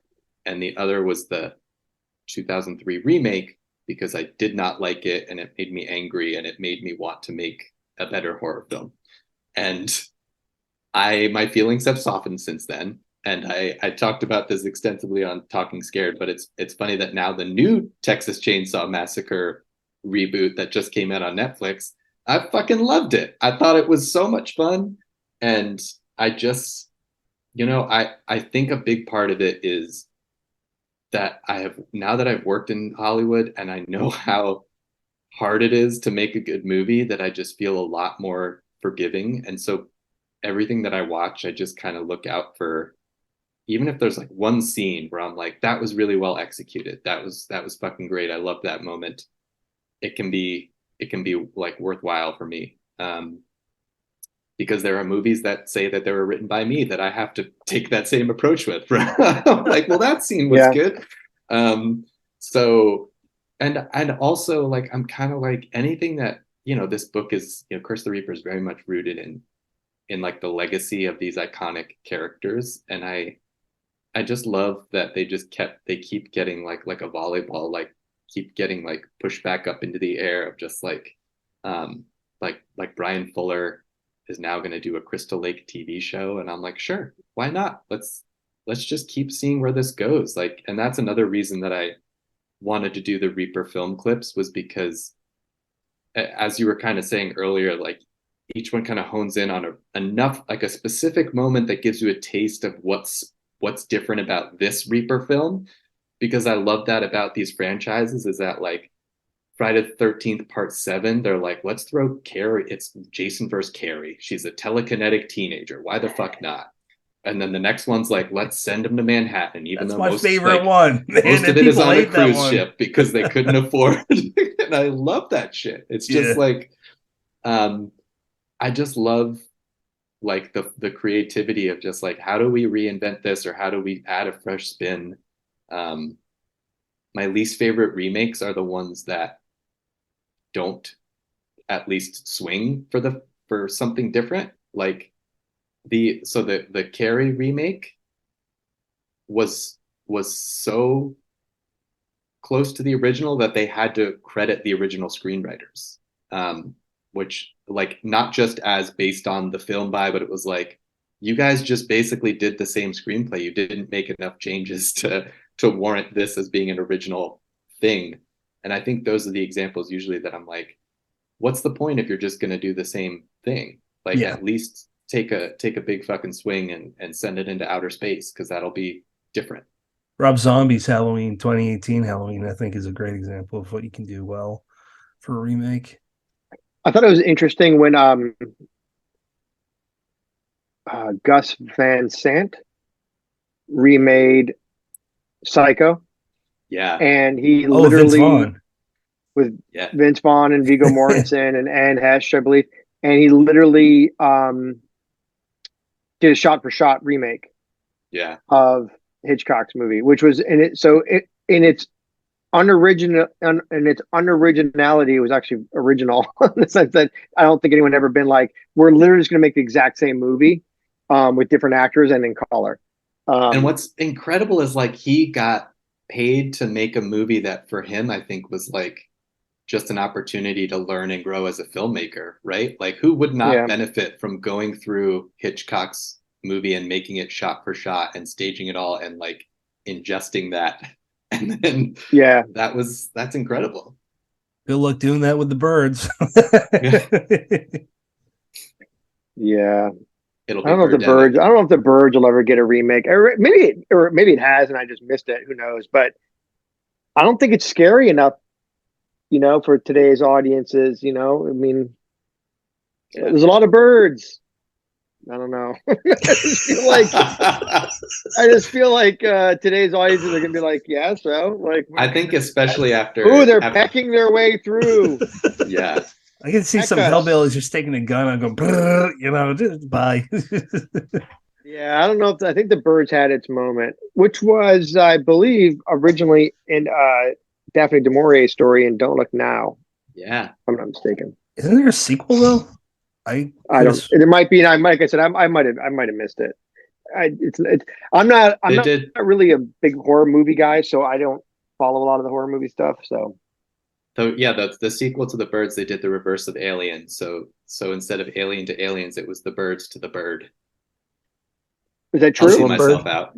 Oh, see, I for all I know, I would have believed it. Totally serious. Yeah. Well, the weird thing was they brought back Big Bird from Sesame Street, and that was where I was like, you know what? He was the villain. The Bird. In The Bird, which is the remake of The Birds. Joke flew over my head. Well, but they've even done. Wow. Wow. Don't laugh at him. He didn't do that on purpose. Shut up, Brennan. What the fuck? That's 2 episodes in a row you throw me under the bus. You're just caught on fire. That's what's happened now. It's just gone from the taste of bus tire doesn't taste good. Bird would be objectively horrifying. You guys would be interested to know. I don't think I've ever seen. I've seen the Halloween movies. I don't think I've ever seen any of the Friday the 13th movies. Holy shit! I don't think I've ever seen. I've seen the first three Nightmare on Elm Street movies. 3 is great. Dream Warriors was my favorite. But that's it. I never saw any of the other ones. I don't watch a lot of. I'm disappointing. I'm sure some people who might be listening. I don't watch a lot of horror movies. I'm not really interested. In it, I watch a lot of Cronenberg movies. I watched this kid, which is horror, but I watch a lot of like the slasher movies. I don't know. I don't find them interesting. Yeah, I wish I did, because it seems like a lot of fun. Yeah, I'm with you though, Philip. Yeah, good. I think it's also just a bit where my youth was I'm dating myself, but like The Blob, The Thing, those are great titles. I mean, I was kind of talking about. Blob and Thing. Are you talking about like the Chuck Russell and the John Carpenter versions of Blob and Thing, or the original? I'm talking about the original. I'm talking about the original Blob. I'm talking about the Carpenter thing, which is, Yeah. but I'm saying, but I grew up watching, the movie, Jaws, I grew up in the 70s. So I don't really, Yeah. So I think, and I think Friday the 13th was a big deal at one point, and then it kind of fell off. It wasn't really on. See, it wasn't really when it came out theatrical. I don't know if it was on a lot of radars. I think when Friday the 13th became big was when it hit VHS, and then it became a cult thing, and then they did the sequels, and then it grew and grew and all that kind of stuff. But I don't remember it being a big deal when I was younger. But so I never got into slashers very much. I don't know why. Yeah, because Friday the 13th was an indie movie that the producers and directors sold to Paramount, and then they just cashed in on the sequels, which was a big thing that I took for the Night of the Reaper of it all. And there used to be a whole lot more like history of the franchise that I cut out because it was just like super cumbersome, and I was just nerding out on on referencing all of that stuff. But I love that like every horror writer has different influences and different subgenres that are more resonant with them and they get to infuse into their work. And it's just like, that's one of the things that, and I'm still discovering like all the different subgenres and capital W weird horror, and it's awesome. There's like, I think I was more of like a pulpy childhood. Like I watched like the original Fly was a big influence. The original Fly, the black and white Fly. The Invisible Man, crap like that. Just like the really campy, pulpy stuff that was kind of on TV a lot when I was growing up. You'd watch all day long. You'd watch all those creature features with Sir Graves. I'm from Detroit, so Sir Graves Gostley was like the local host, right? Who hosted all these like horror movies, bad black and white horror movies, and like them, and the big ants and stuff like that. It's just so I came from more of that school of things. To your point, bro, which I think is an interesting point. Like I remember the Killer Bee movie. I remember Killer Ants movie. Yeah. I remember stuff like that were really way more. I remember Trilogy of Terror was a big one. Blood, the Karen Black movie. That was a book by Blood. Come on, guys. It's a very famous. Blood Sacrifice. I don't know, man. I have to Google it. There's a lot of people screaming at the radio. Yeah, there's a lot of people screaming at their radios right now. Blood Diamond. Right? Amityville Horror, right? That was a huge influence. So those were the kind of movies that I was really influenced by, I would say, when I was younger, and then reading a lot of King and Dean Koontz and Clive Barker. That's kind of that was my immersion into horror when I was developing my horror brain. I'm sorry, I truncate, but I love there was a moment. And I think I was speaking of Chance, we were talking about this in his podcast. He was like, what was the moment that sparked your love for? And I said, I didn't really think about it. And I said, I think when I was a little kid, I was probably like, I have no idea. I was 6 or 7 and I was laying on the floor watching the black and white TV. And then we were watching The Fly. And at the end of The Fly, the original Fly, not the David Cronenberg Fly, which is a masterpiece, but the original Fly, the whole movie, the guy's walking around with the big fly head on, right? He's wearing like a suit. And he's got like the fly head, and he's like, and he's like, and they're all like screaming, and he's like, and they cut away before anything bloody happens. But then at the end of that movie, he goes back into the machine, and he turns back in an effort to turn back into a human, and instead, so the machine goes off, and the love interest woman is like, where are you? And you just hear his little voice going like, help me. And then she looks and there's a spider web in the corner of the room. And the guy now has a fly body and a man's head. And he's stuck in the spider web and the spider is crawling towards him. And he's like, help me. And then the spider jumps on him and he's like, ah. And then she takes like a rock or a book or something. And she smashes the spider web with the book, killing the spider and the love of her life, who's now half man, half fly. And I was watching this as a little kid, and I was like, what just happened? Because that was both super scarring and awesome, because I was just so adrenalized by that moment. And and from then on, it just took off. But so that was kind of, and I wonder if like it's reflected in the way people write, horror writers. I don't know if it is or not, but I don't know. I do feel like I'm more pulpy, or at least in some of my short stories, probably more than my novels. But I don't know. Who knows? I'm not going to self-diagnose, but Brian, have you read Philip's short story? This is the first piece of fiction I ever read by him. It's called My Love, Do Not Wake. It's from the Midnight Exhibit Volume 1 of what was the publisher? Unnerving magazine. Unnerving, yeah. I don't think I've read that one. Philip, I don't think anybody's read that one. I'm shocked that was your first Fracassi story. I don't even know how I came across it, man, but it's so fucked up. It's ingenious. I loved it. Can you give us an elevator pitch? Man, people hate that story. I'm so glad you liked it. It's so weird. It's awesome. No, everybody hates that story. Oh, fuck them. Unless they're listeners. No, I'm just kidding. Well, that was a story that I wrote because it was I wrote it. It's a 3-story anthology. It's with myself, Stephen Graham Jones, and Renee Miller. And it was published by Unnerving Press. It's still available. I think you can get it on Amazon. Yeah. I don't know what it's, the Midnight Exhibit, Volume 1. I'm looking at it up on my shelf. So that's like a 10,000 word story about a woman who has an affair with the back of her husband's head.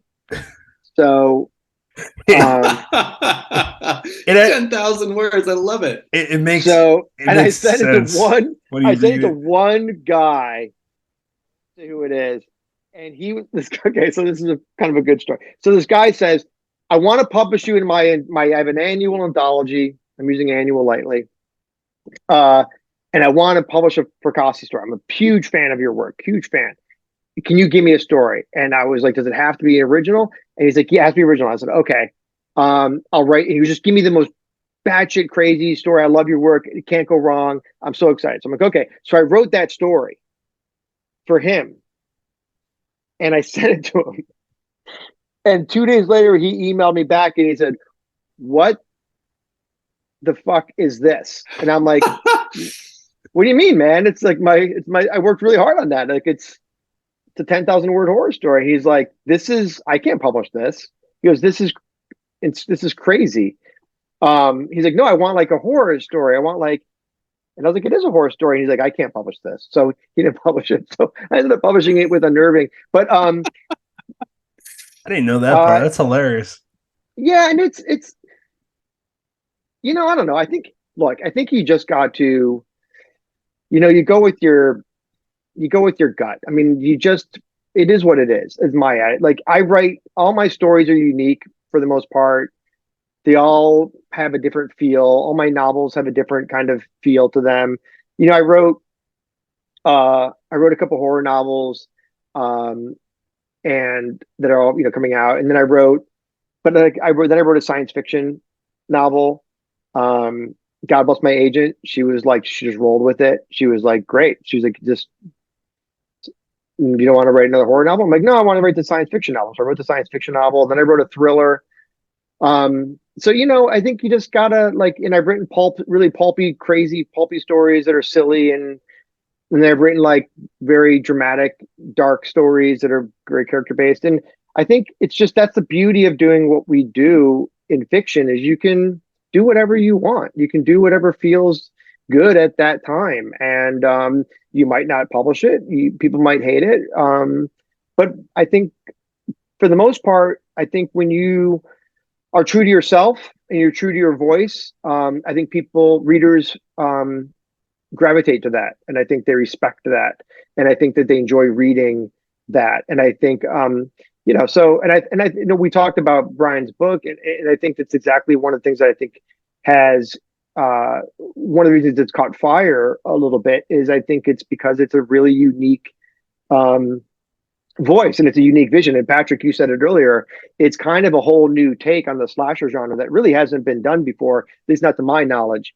And I think kind of that meta almost slasher, and I think that's what that's what readers want. They want artists to express themselves in the way they see is the truest form of their creative vision. So I think you don't want to, it's the whole thing about not chasing trends. I think you just want to be true to yourself. And so that story is a perfect example of My Love, Do Not Wake, which is a story that will probably never be published ever again in any way, shape, or form. You gotta read it.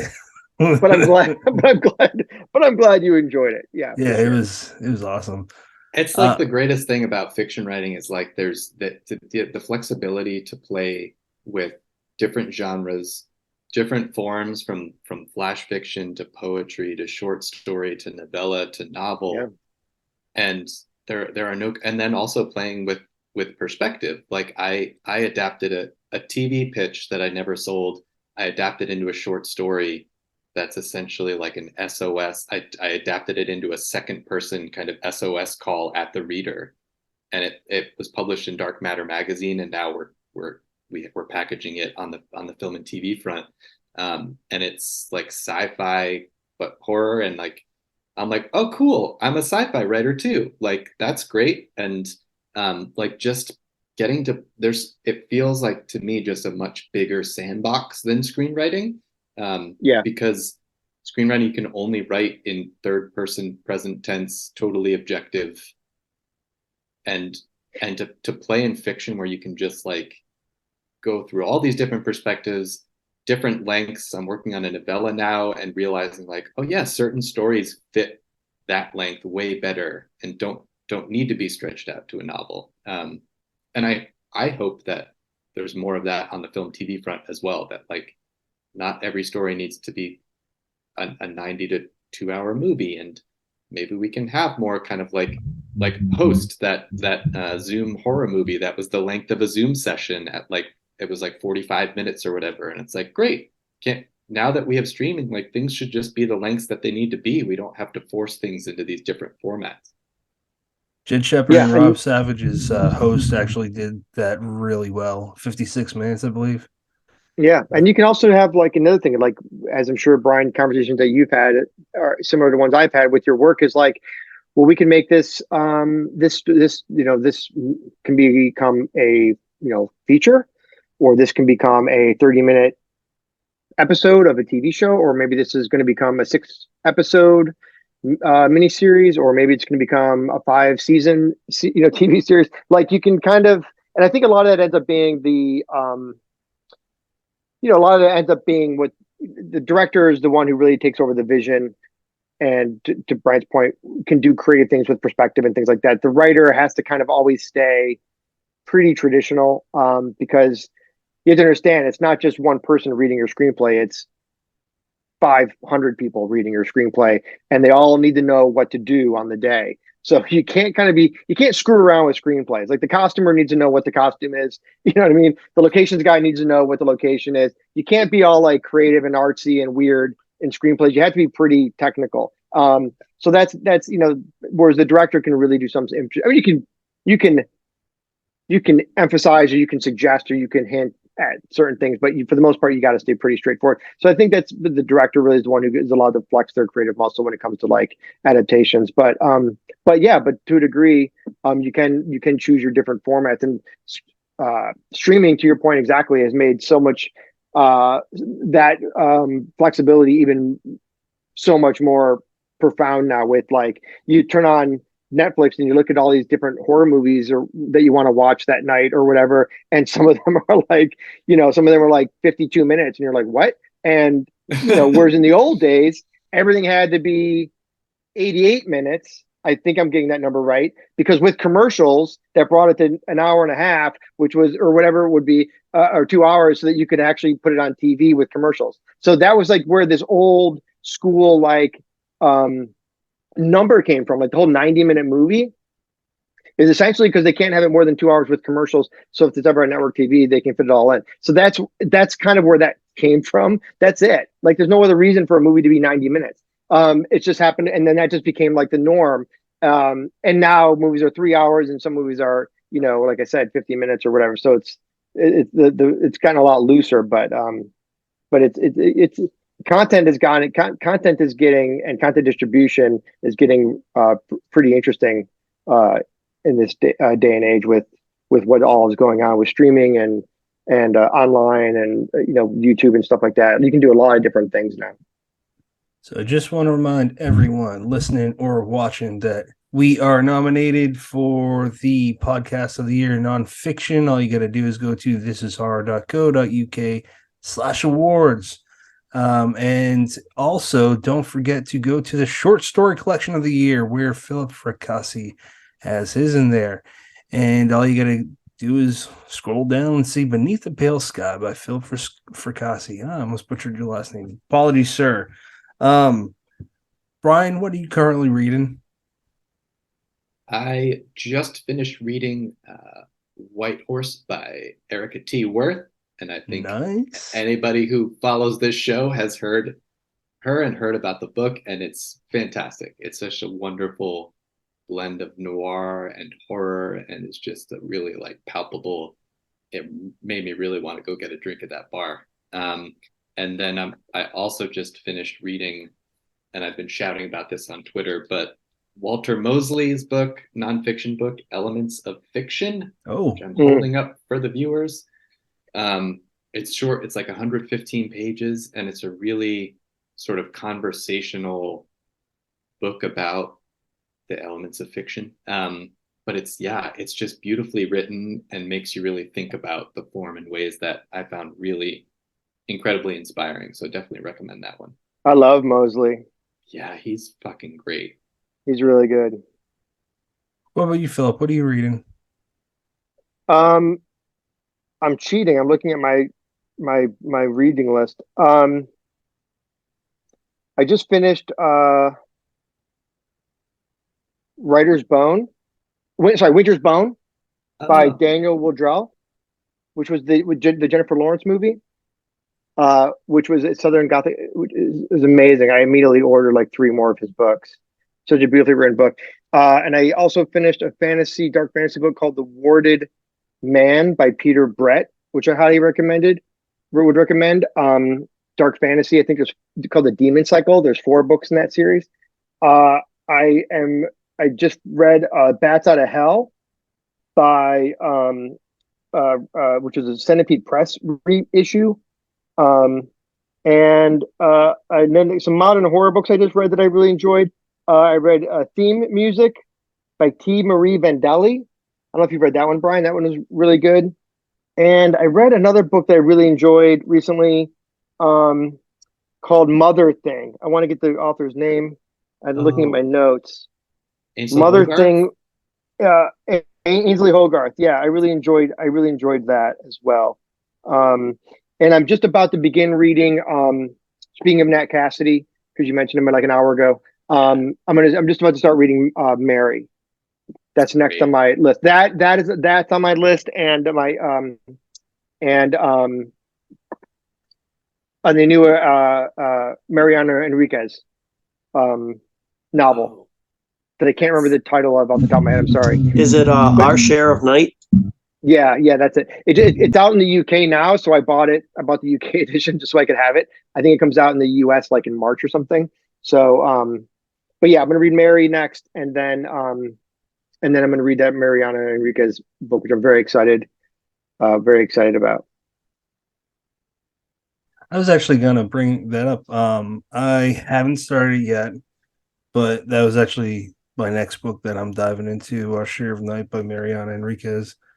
Our plan is to have her on early season 4. So that'll be exciting. With Paul Tremblay, who introduced us to her, made us aware of her, rather. Stick around for that, folks. Brennan, what are you currently reading? I just started this earlier. I'm not super far into it, but I was encouraged by David J. Scow to start The Last King of California by Jordan Harper. Yeah, we have him on in January, so I've got Everybody Knows sitting over here. He's got that coming out next year. I've got this one. I've got some Harper to catch up on, but I loved She Rides Shotgun so much. And this one, it's not like a sequel or anything like that, but it kind of takes place in the same universe, deals with the same, Aryan gang that takes center stage in She Rides Shotgun. And Jordan Harper brilliantly deals with the should I write a prelude or will readers skip it problem by just introducing the book with chapter 0 which I appreciate. I love Yeah. that little almost. I've seen a couple writers. I've seen a couple writers do that. I think it's interesting. He's I've seen that also before, a film and TV writer. His episode was great, and I got so much out of like listening to him talk about his experiences in the industry on both sides of film, TV, and publishing. What was his show, Brian? I'm sorry. What was it? I can't remember off the top of my head. Either can I. I know. Did Gotham he and Gotham? the Gotham, yeah. Gotham is one of them. What is that called? Not the Opportunist. I'm struggling to think of it. I'm just going to cheat. The Mentalist. Yep, that's it. Mentalist. Oh, the Mentalist was his? Yep. Interesting. Okay, sorry. I thought you guys were going to jump in. Brian, where can people follow you? I am currently on Instagram and Twitter. I'm considering TikTok, but we'll see. For now, Instagram, Twitter at Brian McWriter. That is also my website, brianmcwriter.com, because most people misspell my last name anyway, so it's much easier to just do MC Writer. And there's links on my website to the short stories that I've mentioned and the nonfiction piece from Nightmare Magazine, if you want to check those out too. Is the Dark Matter piece on your website for free?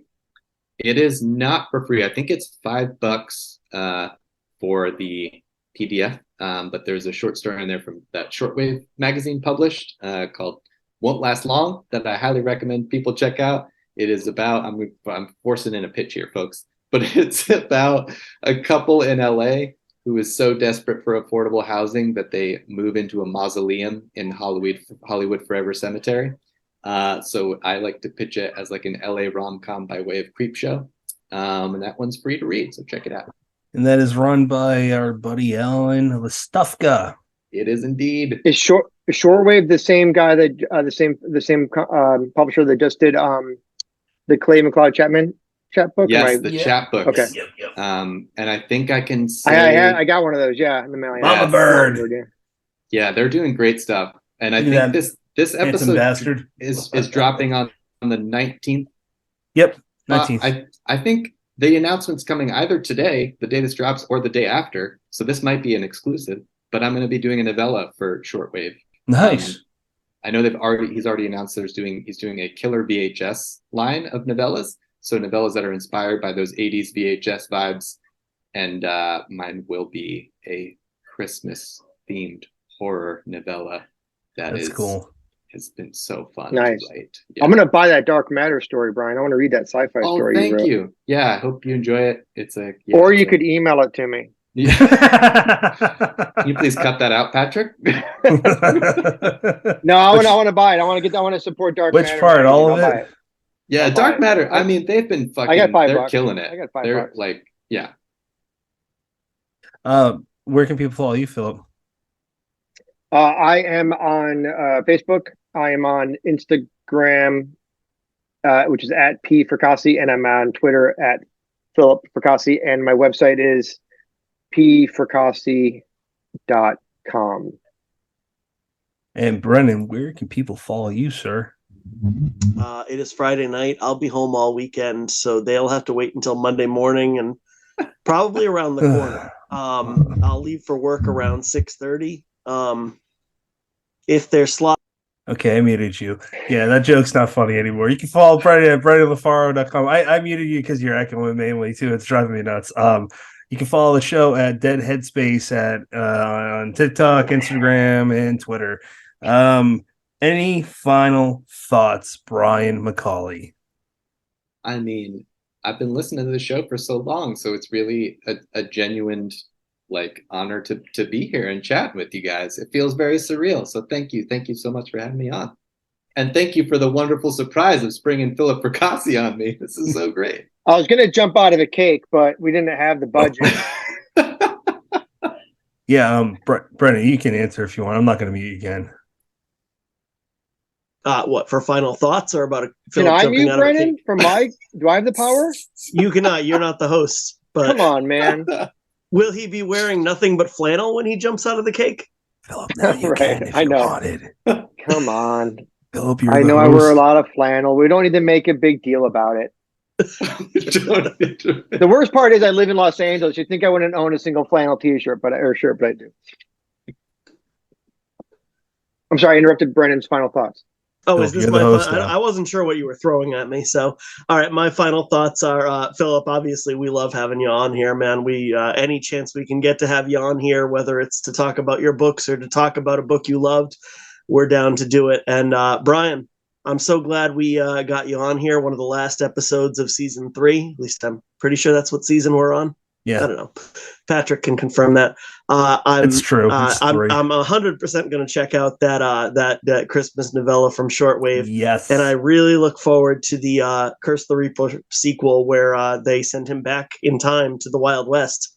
Oh, it's happening. You Get have to write ready, it now. Buzzard's Edge. Buzzard's Holy Edge. shit. That we said. yeah, no one knows what that. I It is. inscribed for Brennan a reference to his wonderful fucking Funny. horror western news that the Reaper's gonna stroll into town at high noon, dragging his chain. Yes, I love it. And this is circling back to rights. I do own the rights to the characters, so I can do whatever the fuck I want with it. Holy So shit! Reaper Are you can guys go serious? wherever he Because I wants. would want to beta read or read that. I want to read that. Brian Brennan's and news. I would have to have some sort of like fist fight to decide who comes out on top. So, Yeah.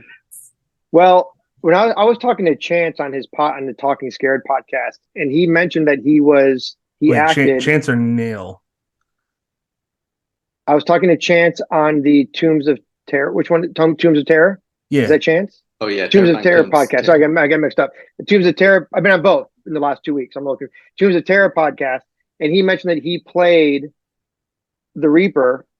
Yep. When you guys did your event, which you mentioned earlier, so he feels like now he is the Reaper, and that anyone who plays the Reaper from here forward is basically mimicking his original version. So I don't And this know. is why, what you again, feel we're about circling back to the conversation about you need people to look over your contracts because Chance Yeah. did not sign anywhere, and that. You know, he's gonna get replaced, and then I'm going to adapt the story of Chance going mad as he tries to get the role back. Right. Yeah, he's no one to blame but himself. So, Philip, any final thoughts? I'm pretty Me? sure you'd say yeah. No. Can I plug my book? Can I tell people to go buy my book? Absolutely, like that one. I was going to mention it, Boys in the Valley. Well, I was talking about this one. Child Alone with Alone with Strangers. Do we have another hour to talk about how fucking good that book is? Because it's my favorite book of the year, and it's goddamn that book. Go ahead, Brendan. So good. I'm just about to jump into that one, honestly. Oh, good. Thank you. Yeah. So Child Alone with Strangers came out, and then in February, Gothic comes out. This is the Earthling edition of Gothic, which was limited. That's but beautiful. The Cemetery Dance version comes out in February. So yeah, hopefully, go check out, one of the books. I would love it. Seriously, folks, A Child Alone with Strangers is a fucking, it's so good. I want to read it. Yeah, you'll get pulled in from the first. It's a big chapter. one, 600 pages of. And as I said, I usually avoid bigger books, but that one from the first chapter, I was like so pulled in, and the depth of characters is just. Anyway, we'll do another. Thank episode. You. Another episode. My final thoughts are that this is awesome. We love talking to both of you guys. It won't be the last time. This is like the third time with you, Philip. Brian, this is only the first time for you. So very exciting. Really cool that you listen to the show. Thank you for doing that. And next episode is 180. It's with Megan, aka the Horror Babe, with Donnie Goodman. Stay tuned for that. And then one more for this season with David J. Scow. We talk about a whole lot. That's over 2-hour episode. So he's a talker. I'll leave it at that.